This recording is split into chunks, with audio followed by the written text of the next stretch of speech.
Hello, dear students. Now I am going to start the chapter from here. Once again, once again, said Miss Meadows. She instructed the student once again, but this time in parts, still without expression. There was no expression in music. Fast, too fast, with the gloom of the contralto's lower female voice added. One could scarcely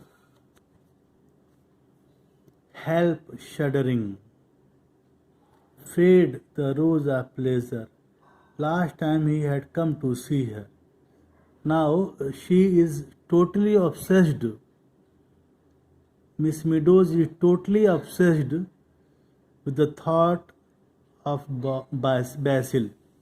Last time he means here Basil, he had come to see her. Basil had worn a rose in his buttonhole. How handsome he had looked in that bright blue suit with that dark red rose. And he knew it too. He also knew that he is looking very handsome. He couldn't help knowing it. First he stroked his hair, then his moustache. His teeth gleamed, shined when he smiled. The headmaster's wife keeps on asking me to dinner.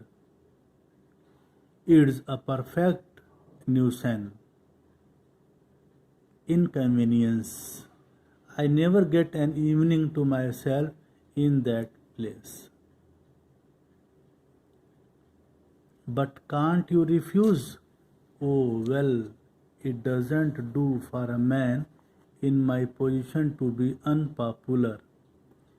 Music gave measure, wailed the voices.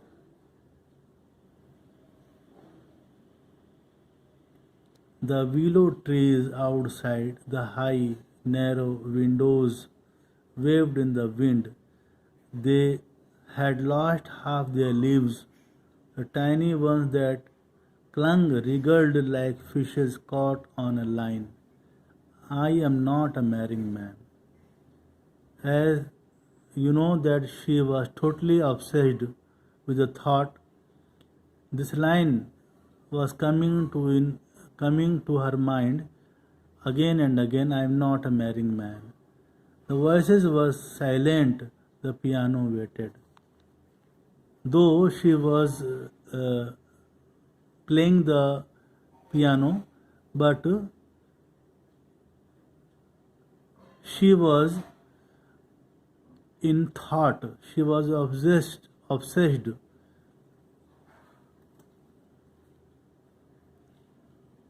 Quite good, says Miss Meadows, but still in such a strange, stony tone that the younger girls began to feel positively frightened.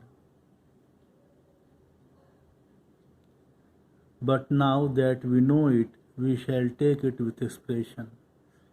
As much expression as you can put into it.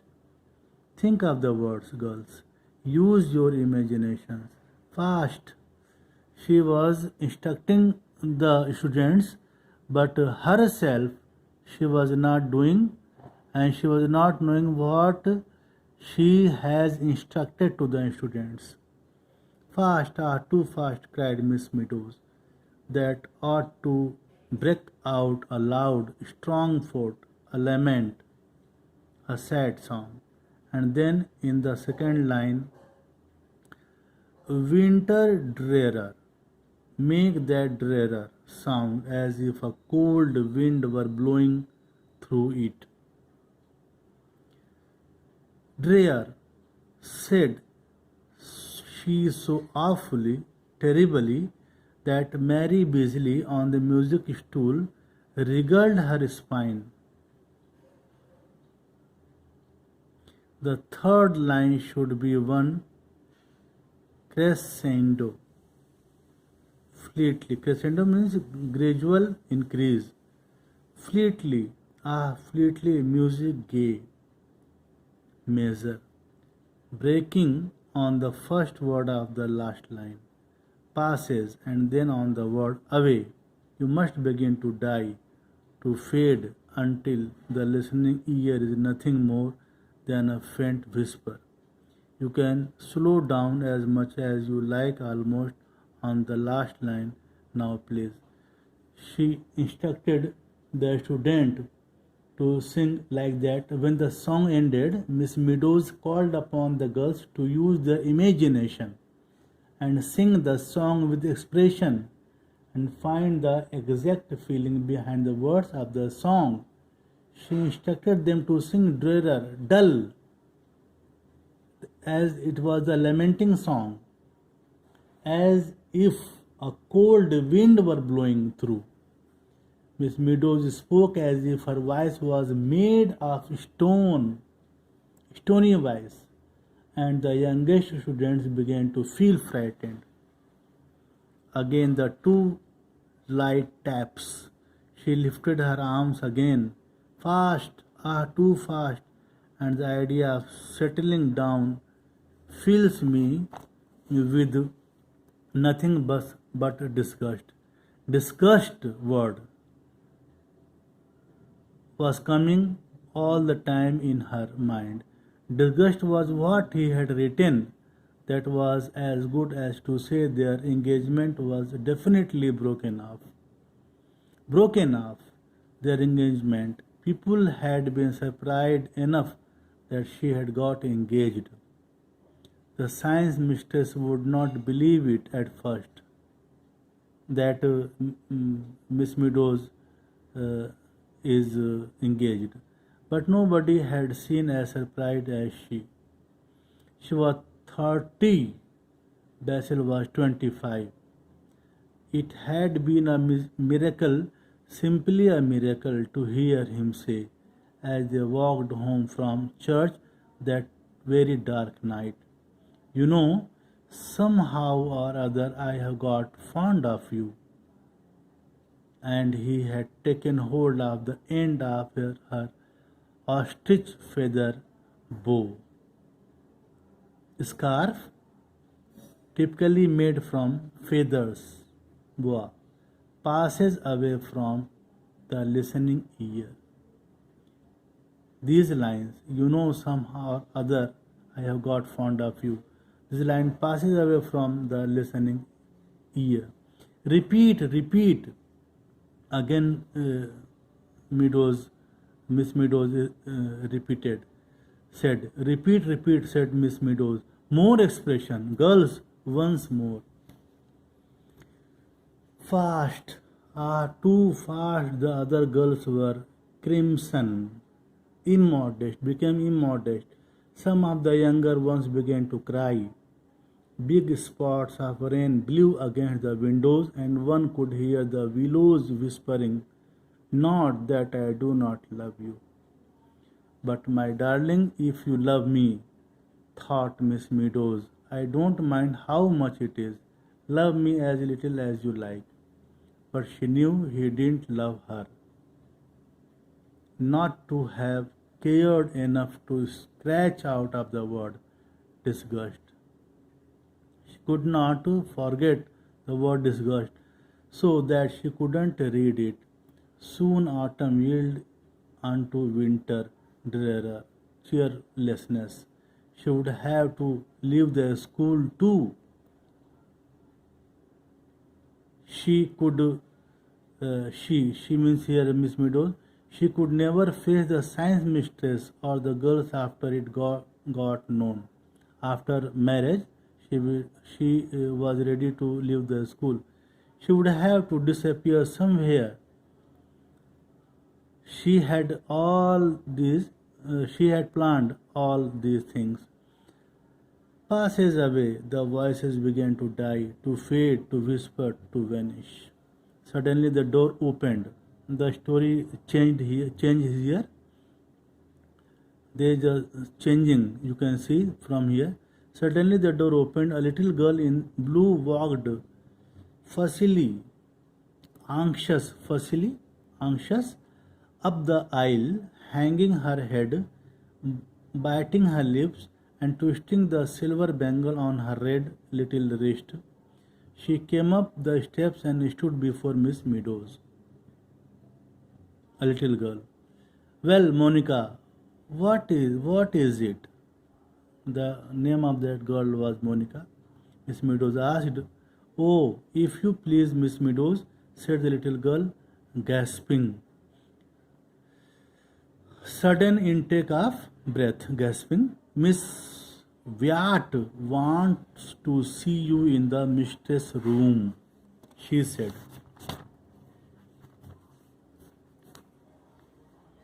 Very well, says said Miss Meadows, and she called to the girls. I shall put you on your honor to talk quietly while I am away. She instructed the students. She had to go to principal office, but they were too subdued, overpowered to do anything else. Most of them were blowing their noses. The corridors were silent and cold. They echoed to Miss Meadows' steps. The headmistress sat at her desk. For a moment she did not look up. Miss Wyatt. She was as usual disentangling, free something from. Disentangling means free something from her eyeglasses, which had got caught in her face tie. Sit down, Miss Meadows, she said very kindly, and then she picked up a pink envelope from the blotting pad. I sent for you just now because this telegram has come for you.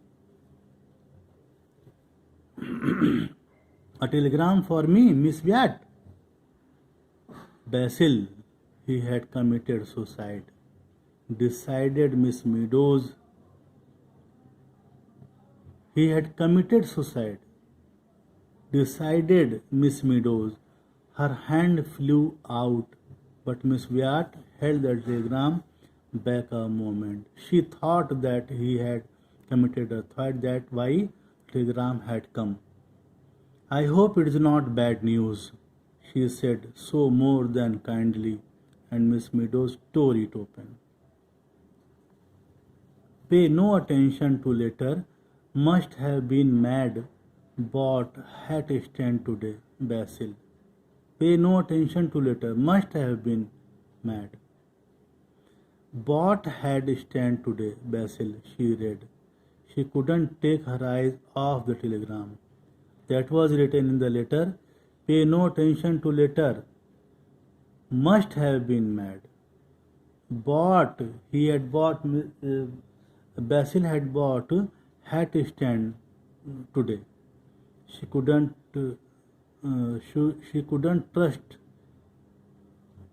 in her eyes. I do hope it's nothing very serious, said Miss Wyatt, leaning forward. Oh no, thank you, Miss Wyatt, blushed Miss Meadows. It's nothing bad at all. It's, and she gave an apologetic little laugh. It's from my fiancé saying that there was a pause. She stopped for a while. I see, said Miss Wyatt. Another pause. Then, you are 15 minutes more of your class, Miss Meadows, haven't you? Yes, Miss Wyatt. She got up. She half ran toward the door. She was out of 15 minutes of the class. Oh, just 1 minute, Miss Meadows, said Miss Wyatt. I must say I don't approve of my teacher having telegram sent to them in school hours. I don't approve of my teachers having telegrams sent to them in school hours. In school hours, telegrams are not allowed, unless in case of very bad news. If there is any bad news, then only telegrams are allowed, otherwise no, such as death, explained Miss Wyatt, or a very serious accident or something to that effect. she wanted to aware the rules of the school. Good news, Miss Meadows will always keep, you know. Oh, the wings of hope, of love, of joy. Miss Meadows sped back to the music hall, up the aisle, up the steps, over to the piano. Page 32, Mary, she ordered. She said, page 32. Now she changed the page. Earlier she taught the page 14, that was lament.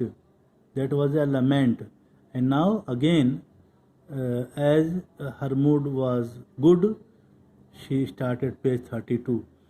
Page 32, and picking up the yellow chrysanthemum, she held it to her lips to hide her smile. Then she turned to the girls. Sharp blows rapped with her baton. Sharp blows. Page 32, girls, page 32.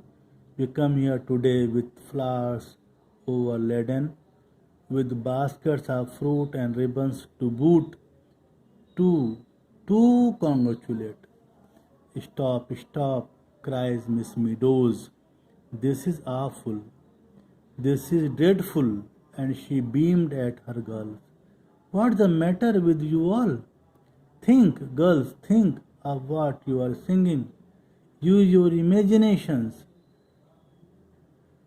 With flowers overladen, basket of fruits and ribbons to boot, and congratulate. That was the line of at page number 32. Miss Meadows broke off. Don't look so doleful. Mournful, girls. Doleful means mournful. It ought to sound warm, joyful, eager. Congratulate once more, quickly, all together, now then.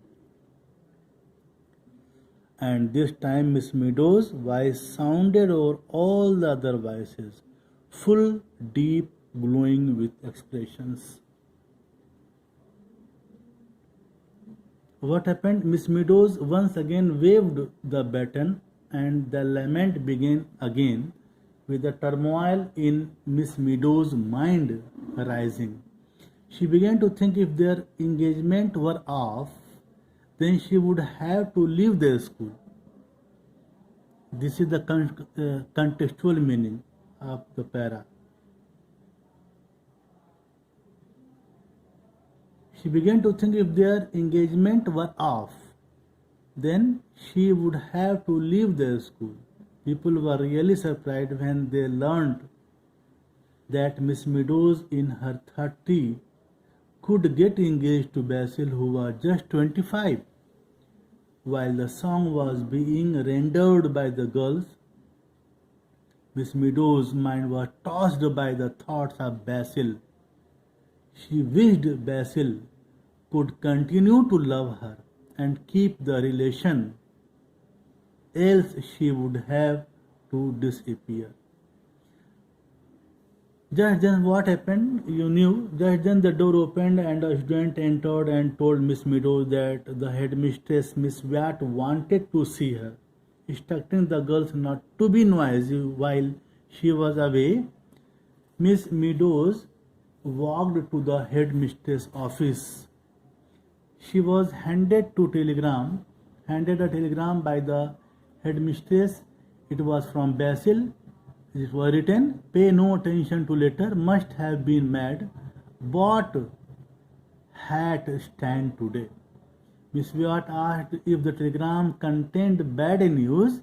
Miss Meadows, who had been transformed by the message, her mind was fully transformed by the message contained in the telegram, said it was good news.